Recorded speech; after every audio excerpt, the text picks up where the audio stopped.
Hi friends, ಏನಿಲ್ಲ, ನಾವು regular ಇದೇ ರೋಡಲ್ಲೇ ಬರೋದು. ಇಷ್ಟು ದಿನ ಯಾರು ಇದ್ದೇ ಇಲ್ಲ ನೋ ಎಂಟ್ರಿಗೆ ಅಂತ. ಇವಾಗ ನೋಡಿದ್ರೆ ನೋ ಎಂಟ್ರಿ ಇದ್ದಾರೆ ಅಂತ ಹೇಳ್ಬಿಟ್ಟು ಕೇಸ್ ಹಾಕ್ಬಿಟ್ಟು ಹೋಗ್ತಾ ಇದ್ದಾರೆ ನೋಡಿ. ಹಿಂಗೆಲ್ಲ ಮಾಡಿದರೆ ಕೇಳಿದರೆ ನೀನು ಯೂನಿಫಾರ್ಮ್ ಹಾಕಿಲ್ಲ ಅದು ಇದು ಅಂತ ಏನೇನೋ ಹೇಳ್ತಾನೆ ಇದ್ದಾರೆ. ಏನು ಕತೆ ಇಲ್ಲಿ ಇವ್ರದಲ್ಲ? ಹಾಂ, ನಾನು ಅದಕ್ಕೆ ಹೇಳಿದೆ, ನ್ಯಾಷನಲ್ ಗೌರ್ಮೆಂಟ್ ಗಾಡಿಗೆ ಯಾರಪ್ಪ ಯೂನಿಫಾರ್ಮ್ ಹಾಕ್ತಾರೆ? ಆ ಥರ ರೂಲ್ಸ್ ಏನೋ ಇದೆ ತೋರಿಸೋ ಅಂದೆ. ಮನೆ ಇವಾಗ ಅದನ್ನ ಇಟ್ಕೊಂಡು ಹೋಗಿದ್ದೇನೆ ಕೇಸ್ ಹಾಕೊಂಡು ಗಾಡಿಗೆ ನೋಡಿ.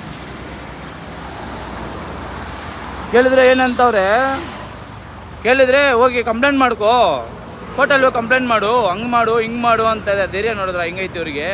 ನಾನು ಒಂದೇ ಮಾತೇ ಕೇಳಿದ್ದು, ಏನು ಗೊತ್ತಾ ಕೇಳಿರೋದು, ಏನು ಸರ್ ನಮ್ಮ ಬೆಂಗಳೂರಲ್ಲಿ ನೋ ಎಂಟ್ರಿ ಅಂದರೆ ಅಲ್ಲೇ ಇರ್ತಾರೆ, ನೋ ಎಂಟ್ರಿ ಅಂದರೆ ಗಾಡಿ ಸೈಡ್ಗೆ ಹಾಕ್ತಾರೆ. ನಾನು ರೆಗ್ಯುಲರ್ ರೂಟಲ್ಲಿ ಬರ್ತೀನಿ, ನೀವು 4 ದಿನ ಇರ್ತೀರಾ, 1 ದಿನ ಇರಲ್ಲ ಅಂದರೆ ನಾನು ಏನು ಮಾಡಲಿ ಅಂತ ಕೇಳಿದ್ದಕ್ಕೆ, ಹೋಗೋ ಕಂಪ್ಲೇಂಟ್ ಮಾಡ್ಕೊ ಹೋಗಪ್ಪ, ಕೋರ್ಟಲ್ಲಿ ಹೋಗಿ ಕಂಪ್ಲೇಂಟ್ ಮಾಡ್ಕೊಳಪ್ಪ ಅಂತೆ. ಇವರೆಲ್ಲ ಪೊಲೀಸ್ ಅಂತೆ ನೋಡಿ. ಹಾಂ, ವಿಚಿತ್ರ ಪ್ರಾಣಿಗಳು ಇವರೆಲ್ಲ, ಸೂಳೆ ಮಕ್ಕಳು ಅವ್ರ ಮೊನ್ನೆ ಯಾ